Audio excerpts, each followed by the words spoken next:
Shalom teman-teman semua, saat ini kita akan membahas mengenai membuat presentasi yang benar dan juga presentasi yang interaktif.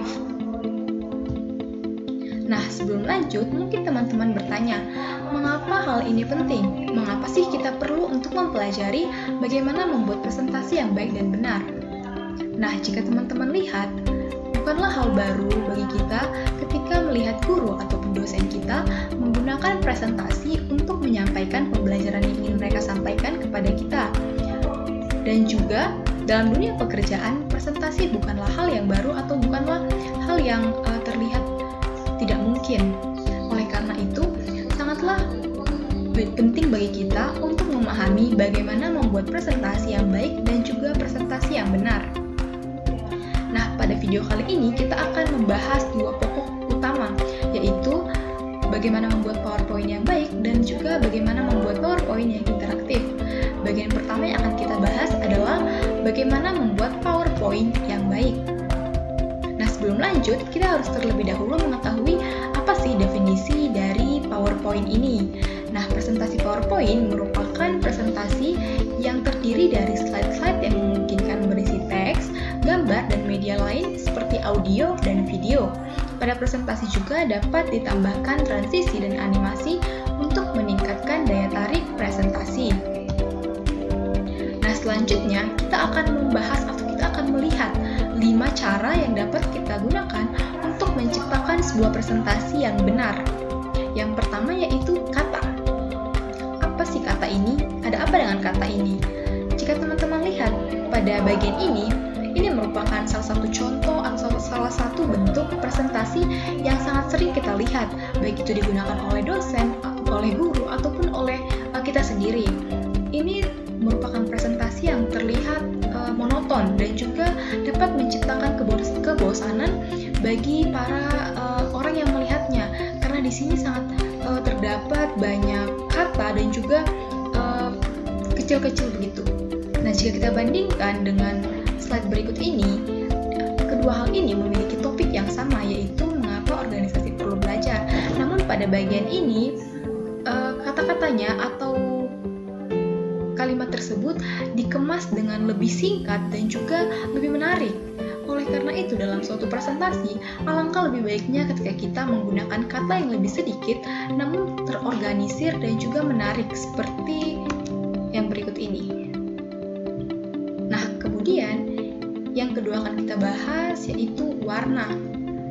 Teman-teman mungkin menyadari dan pasti menyadari bahwa dalam presentasi kita sangat menggunakan indera penglihatan karena kita melihat presentasi tersebut. Oleh karena itu, warna adalah hal yang sangat penting. Teman-teman perlu menciptakan paduan warna pada presentasi teman-teman yang sesuai dan juga menarik. Tidak hanya sampai di situ, teman-teman juga perlu memperhatikan kontras pada warna. Misalnya pada warna hitam dan warna putih memiliki kontras yang baik sehingga tulisannya atau kata-katanya tidak tenggelam oleh latar warna tersebut. Nah, jika teman-teman kesulitan dalam memilih paduan warna, teman-teman dapat membuka pada website colorslovers.com. Di sana dapat diberikan rekomendasi paduan warna yang baik yang teman-teman dapat gunakan dalam presentasi teman-teman. Kemudian yang selanjutnya yang akan kita bahas yaitu jenis font. Nah, pada hal ini yang penting adalah kita dalam presentasi kita lebih baik menggunakan 2-3 jenis font pada keseluruhan presentasi kita. Dikarenakan jika kita menggunakan terlalu banyak font, hal itu akan membuat presentasi kita terlihat lebih buruk begitu. Lebih baik kita menggunakan 2-3 jenis font saja. Kemudian, di sini hal yang penting adalah memperhatikan fokus pada font. Ketika kita membuat suatu presentasi yang berisi suatu kata ataupun suatu kalimat, kita perlu melihat dalam kalimat tersebut apa yang ingin kita tonjolkan, apa yang ingin kita ingin untuk orang yang melihatnya itu mengetahui begitu. Seperti pada presentasi ini dikatakan presentation such because people don't want to do them. Nah, kata such di sini itu dibuat lebih besar dari kata-kata lain. Nah, ini menunjukkan bahwa yang membuat presentasi fokus pada kata tersebut.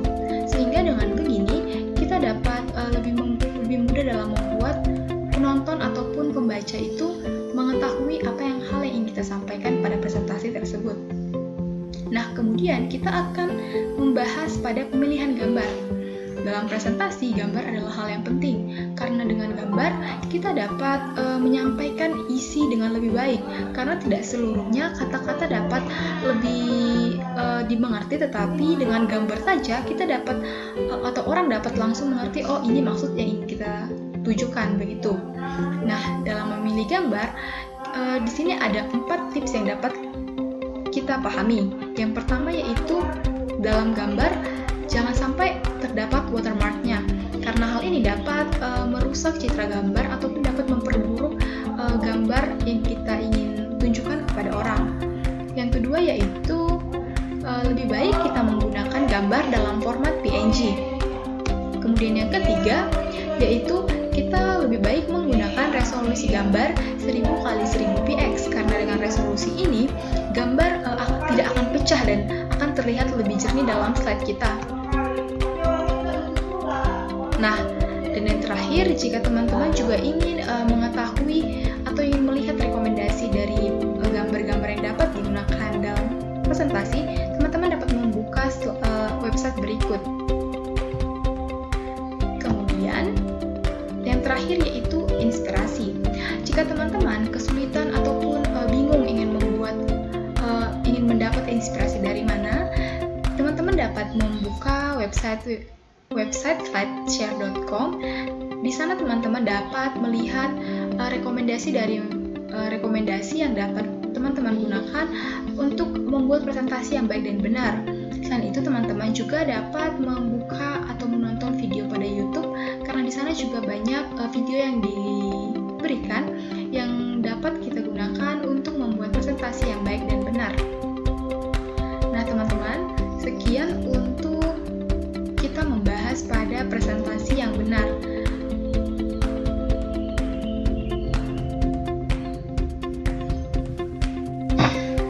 Oke teman-teman, selanjutnya kita akan membahas tentang PowerPoint interaktif dan bagaimana cara membuat PowerPoint yang interaktif. Nah, sebelum kita membuat PowerPoint yang interaktif, ada baiknya kita terlebih dahulu memahami apa saja yang kita butuhkan ketika kita akan membuat sebuah PowerPoint yang interaktif. Ada 4 poin yang perlu kita perhatikan atau yang perlu kita ketahui ketika kita akan membuat PowerPoint yang interaktif. Yang pertama yaitu hyperlink. Apa sih yang dimaksud dengan hyperlink? Hyperlink merupakan suatu cara dalam PowerPoint yang digunakan untuk menghubungkan suatu bagian terhadap bagian lain atau bagian tertentu dalam sebuah slide ataupun dalam sebuah file program, file dokumen, dan halaman web. Untuk hyperlink sendiri dapat kita temukan langsung di menu insert, yaitu hyperlink. Yang kedua yaitu animasi. Nah, animasi adalah efek visual untuk objek-objek di dalam presentasi PowerPoint. Nah, animasi yang digunakan ini untuk menghadirkan objek-objek seperti teks, gambar, atau diagram dalam slide yang akan kita buat. Selanjutnya yaitu transisi. Nah, transisi adalah slide atau efek visual yang muncul ketika Anda beralih dari satu slide ke slide lain. Artinya, ketika kita sudah menyelesaikan slide, kemudian melanjutkan ke slide selanjutnya, maka transisi ini berfungsi sebagai efek visual, sebagai penghubung antar slide tersebut. Yang berikutnya yaitu desain. Nah, untuk desain sendiri dapat kita temukan di menu insert, di menu home desain. Nah, desain sendiri ini gunakan untuk mendesain PPT yang kita buat ketika sudah menyelesaikan langkah-langkah tadi. Kemudian kita akan membahas bagaimana cara membuat PowerPoint yang lebih interaktif. Pada kali ini kita akan membahas 4. Yang pertama itu ada hyperlink, kemudian yang kedua ada animations, kemudian yang ketiga ada transitions, dan yang keempat ada design. Yang pertama kita akan membahas bagaimana cara membuat hyperlink. Kalau teman-teman tadi melihat ketika teman saya menjelaskannya, ketika ditekan tombol definisi atau mungkin kata definisi, dia langsung menuju materi definisi. Ketika ditekan gambar kata atau katanya gitu ya, dia langsung menuju materi kata. Nah, bagaimana caranya? Itu pakai hyperlink. Cara membuatnya, di sini kita ada contoh presentasi yang bakal kita presentasikan ya. Ada 4 menu besarnya, yaitu data pribadi, kemudian kelebihan, kelemahan, dan moto. Nah, kita akan mempermudahnya dengan cara membuat hyperlink sendiri. Kita pilih shape-nya dulu, terserah teman-teman. Aku pilih di sini rectangle ya. Kemudian isi katanya. Oke. Nah, kemudian klik lagi insert. Nah, ini ada link. Tekan place in this document. Kemudian pilih slide ketiga, yaitu data pribadi. Tekan OK. Nah, kita kan ada 4 materi itu, maka kita kopikan saja. Tapi ingat teman-teman, kalian juga harus menyesuaikannya menuju slide berapa kalian mau gitu ya. Nah, ini kita ganti menjadi kelebihan. Nah, ini kita buat ke slide kelebihan tentunya. Insert, link, kelebihan nomor 4 ya, benar banget. Oke. Nah, gitu juga dengan ini adalah materi kelemahan. Kemudian klik link kelemahan. Oke. Dan yang terakhir adalah moto.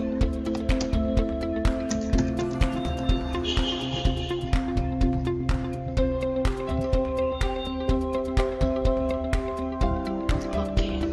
Nah, kita akan mengecek ya. Bisa apa enggak.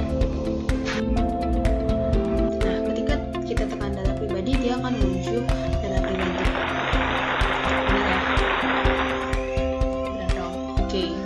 Kemudian ketika kita kembali ke kelebihan, langsung ke kelebihan. Tapi bagaimana jika ketika kita sudah sampai di bagian moto, kita mau kembali lagi ke data pribadi tanpa melalui kembali dan sebagainya. Nah, kita berarti harus buat di setiap slide itu tombol untuk kembali ke agendanya. Nah, kita isi saja agenda misalnya. Nah, ini kemudian kita insert link dan menuju slide kedua. Kita tinggal kopikan saja, kita pastekan ke tiap slide yang kita buat tadi perintahnya. Oke, sebagai contoh kita ambil lagi. Nah, contohnya kita mau ke moto. Langsung ke sini. Tapi bagaimana kita mau kembali? Nah, tenang, ada kita udah buat tombolnya agenda. Dia langsung kembali begitu. Teman-teman boleh kreasikan dengan gambar atau mungkin icon data pribadi misalnya ya begitu. Nah, itu sesuai kreativitas teman-teman sekalian. Teman-teman boleh ekspor sendiri. Kemudian kita akan bahas animation. Kita akan membuat kelebihannya ini, misalkan kelebihannya yang pertama itu appear dulu. Misalkan ini nomor, ini gak usah gitu. Misalkan ini nomor 1 ya, nomor 1 appear. Kemudian yang kedua kita pilih misalkan fly in. Kemudian yang ketiga misalkan kita pilih wipe. Nah, untuk mengatur waktunya teman-teman boleh atur di sini. Untuk mengujinya kita akan lihat ya.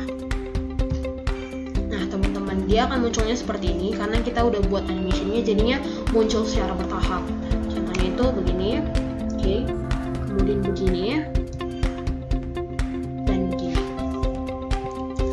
Teman-teman, aku saranin juga untuk pakai animation-nya itu dalam presentasi jangan lebih dari 3 karena itu akan terkesannya rame kalau misalnya lebih dari 3. Kemudian kita akan membahas transition. Transition ini adalah daripada slide ke slide. Jadi kalau misalnya teman-teman mau buat slide ke-5 ke-6 itu mau bergaya, misalkan pergantiannya boleh banget. Di sini ada variannya ya, variannya banyak banget sama kayak animation tadi. Tapi aku mau coba di slide ke-6 itu ada udah aku pilihin split ya. Kita mau buat ke slide ke-6, misalkan mau kita uji, boleh banget. Nah, dia akan muncul seperti ini.